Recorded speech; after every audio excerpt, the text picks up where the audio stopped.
Welcome Subhadip Roy to our event. Mr. Roy received his BE degree from Jadavpur University and an MS research degree from IIT Madras. He graduated in 2005 and did his MS in 2011.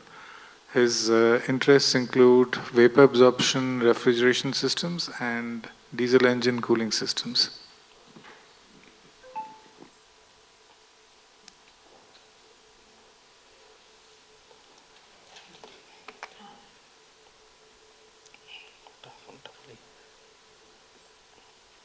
Good morning to everybody.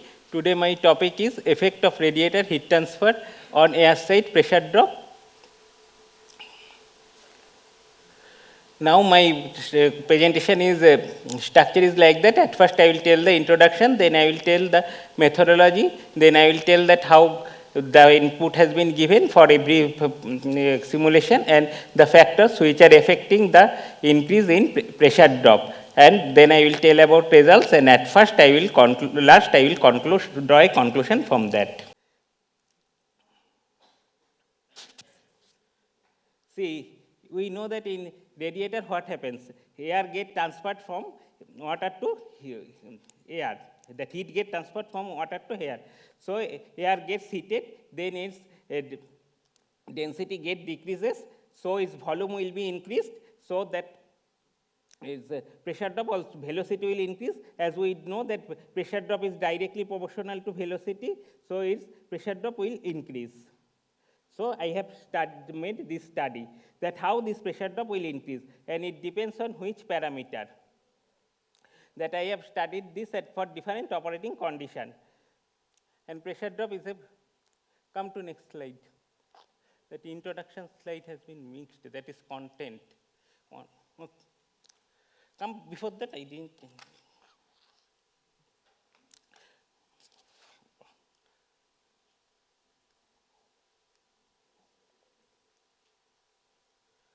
Now, how I have calculated air side increase in air side pressure drop? I have taken a radiator. At first, I have considered calculated the air side pressure drop without considering any heat transfer. Means I have taken both the inlet temperature of air and coolant as same. Next I have given some higher inlet temperature to coolant, and then again I have calculated the air side pressure drop, and the difference in both in percentage form I have got the how much pressure drop increased because of heat transfer rate. Then this procedure I have repeated for various operating condition, and when I have a zero heat transfer rate, as I told, that is without heat transfer, that time both air and coolant is having same inlet temperature.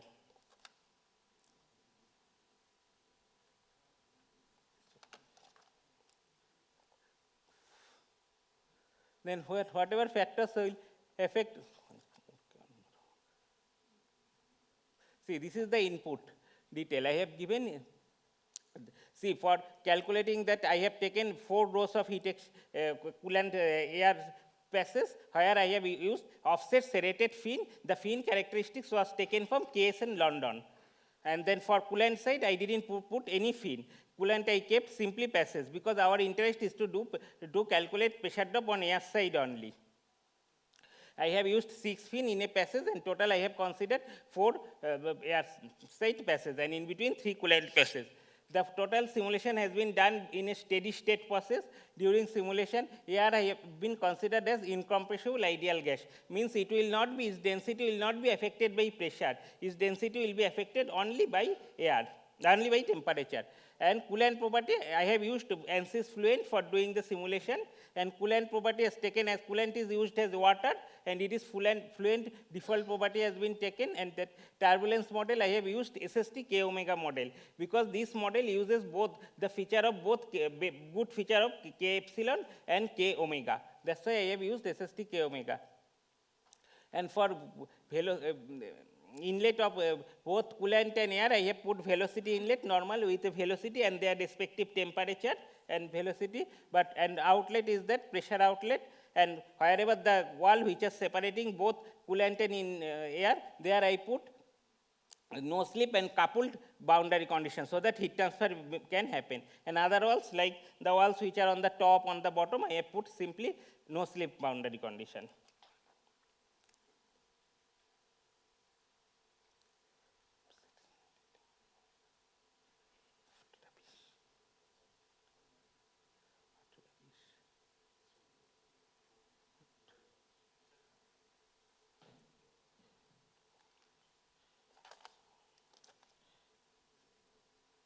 Then factors, whichever factors will affect the change of pressure drop. One is air flow rate, that how much air is flowed. Although pressure drop is self affected by air flow rate, that change in pressure drop because of heat transfer, that also will be affected by air flow rate. Another is increase in air temperature. Another is airflow path length, means which is the, in case of radiator, it will be radiator thickness. And then nature of hot side temperature. Although it is not come into radiator, till I have compared, because during condenser or evaporator, in radiator we know that coolant temperature is keep on decreasing from top to bottom, in my case, as it is falling from, coolant is falling from top to bottom.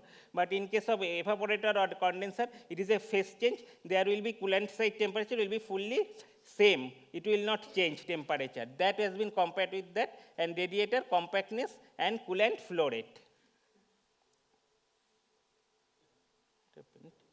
Anything wrong?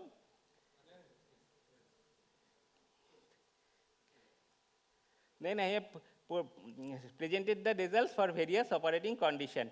See, at first I put that increase in pressure drop, how versus increase in air temperature. As we are seeing that when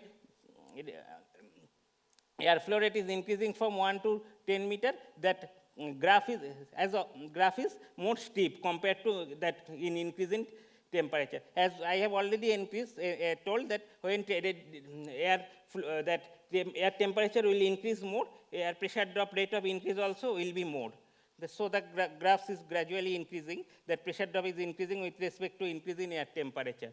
And this rate of increase is more for high flow rate of air, because the curves are more steep. Because we know that it increases, that it is proportional to the velocity. As mass flow rate is increases, that velocity also increases. And that if you go to more increase in temperature, in that case it is, see that the effect of high mass flow rate is more. Next I have put the effect of radiator thickness. See, but one thing I want to tell you, if radiator thickness is more, at initial stage itself, your heat transfer also will be more and pressure drop will be more for high thickness of radiator. But as radiator thickness will increases, the pressure increase in pressure drop because of heat transfer, that is less. Because of heat transfer, whatever pressure is increasing, that is less for high thickness of radiator. But high thickness of radiator, initial stage pressure will be, pressure drop will be more.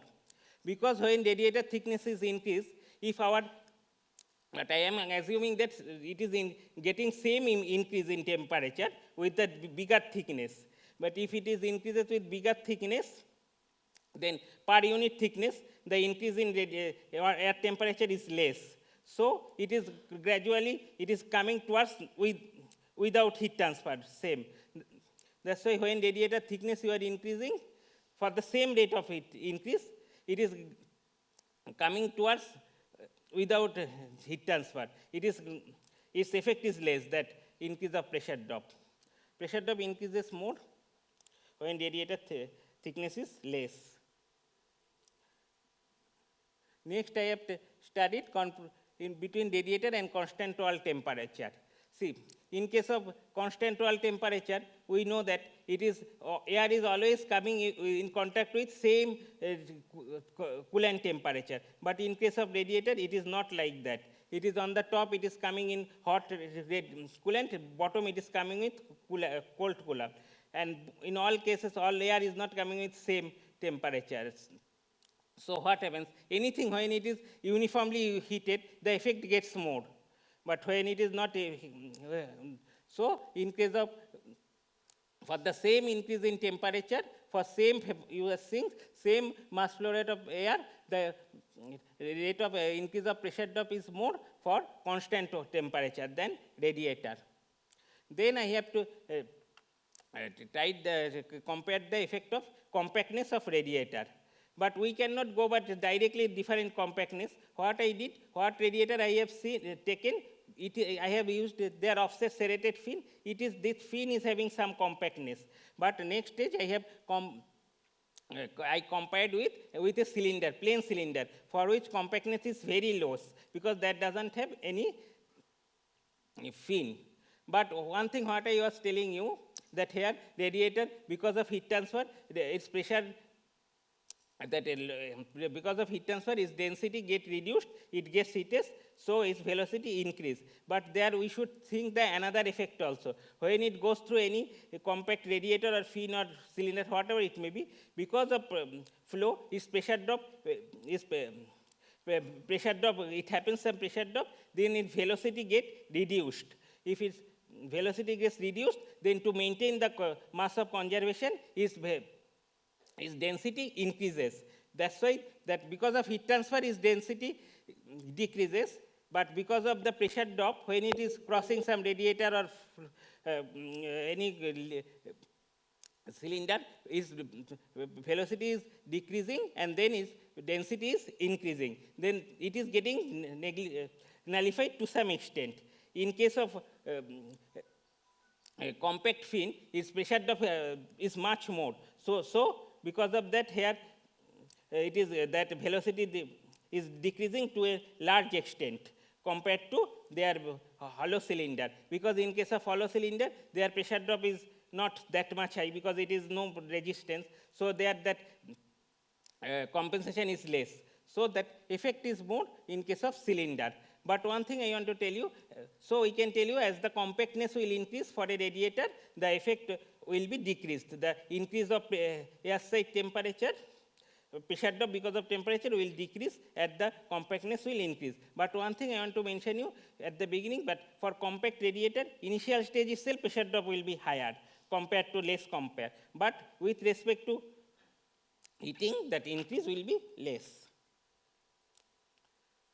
Sorry. Now let me draw the conclusion. We can see that pressure drop increases with increase in heat transfer rate, air side pressure drop, and this rate of increase is high for high heat transfer and high mass flow rate of air. And that, as I told you, effect of mass flow rate is high for high temperature days. And another two things I want to tell you, if the radiator compactness or radiator thickness increases, that initial stage is pressure drop is high, but rate of increase because of heat transfer, it is less. But then this thing is better in two respects. One thing that high thickness and high compactness, it gives more heat transfer also, which is desirable for heat transfer rate. But and again rate of increase because of pressure drop, because of heat transfer is less, but its initial pressure drop is high. That is the bad thing. We have to optimize on that. And this effect is more in the case of phase change than sensible heat transfer. And for coolant, we know that when we change the coolant flow rate, the heat transfer doesn't get affected, because in a radiator, coolant side heat transfer coefficient is much higher than air side heat transfer coefficient. Coolant doesn't have much role on total heat transfer rate. Hence, that study also it doesn't have much effect, because heat transfer itself is less. That's why coolant doesn't have much role in this. Thank you.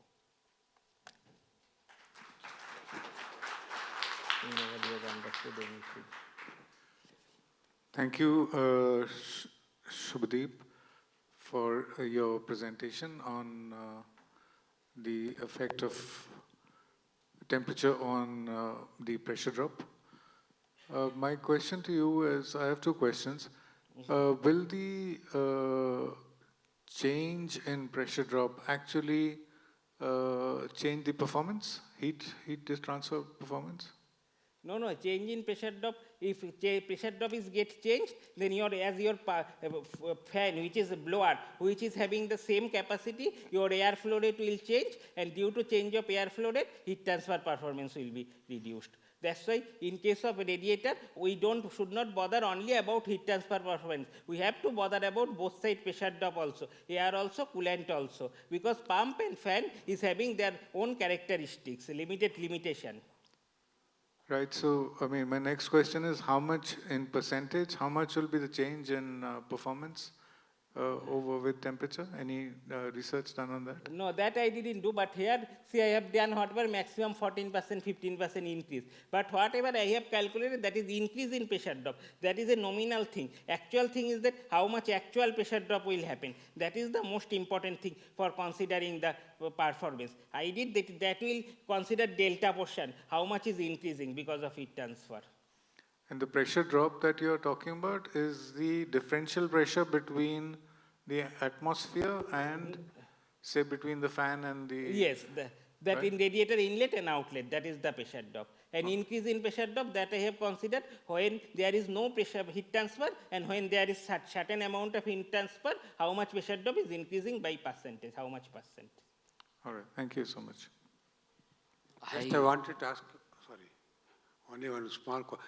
These are all the values, but the relationships, because I don't see any non-linear, is there any, have you written the equation, the corresponding equation? No, I have not, till now not yet done. Not yet done.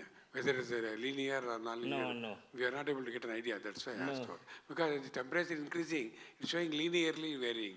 So I just wanted to know. I just did you the have any same. equations to show they are linear and not non-linear? Okay. I just put the carried out equation in Fluent and then with and without and then put the values. Yeah, the assumption that the air is incompressible, I think it makes a lot of difference. The density changes significantly, even with small change in temperature. Generally, we know that if Mach number is less than 0.3, it will not change much. But our is not that much high velocity. Mach number, it will be, if Mach number is less than 0.3, we consider air as incompressible only in most of the cases.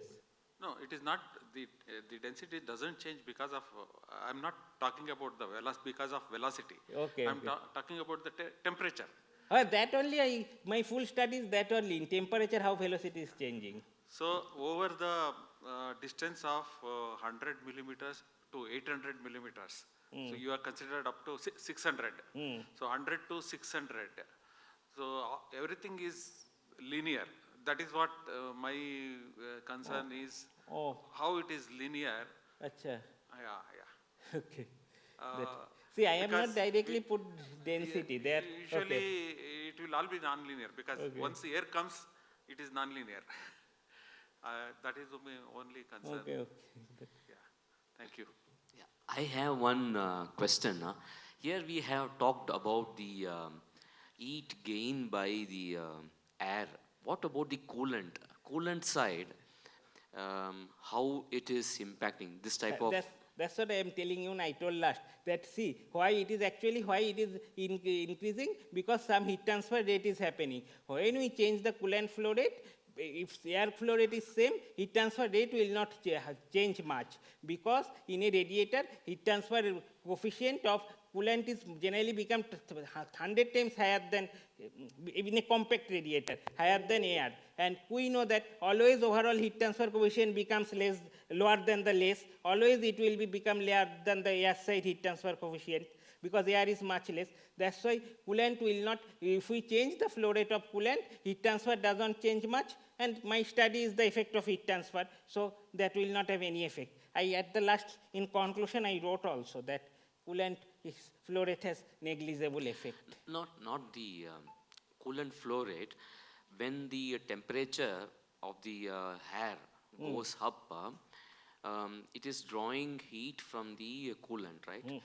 How much is the decrease in the coolant temperature when this picks Okay, up? that I didn't put it here. Okay, that's, see, but I didn't put here, but generally, when we do our, I belong to compact vehicle, the CVRDE, when we do our, that compact vehicle, that tank handle radiator, generally coolant will come 5-6 degree below. But air temperature goes 30 degree, 40 degree high in testing we have seen. It goes hardly 120 to that 110 like that, not much, 7-8 degree. One more question.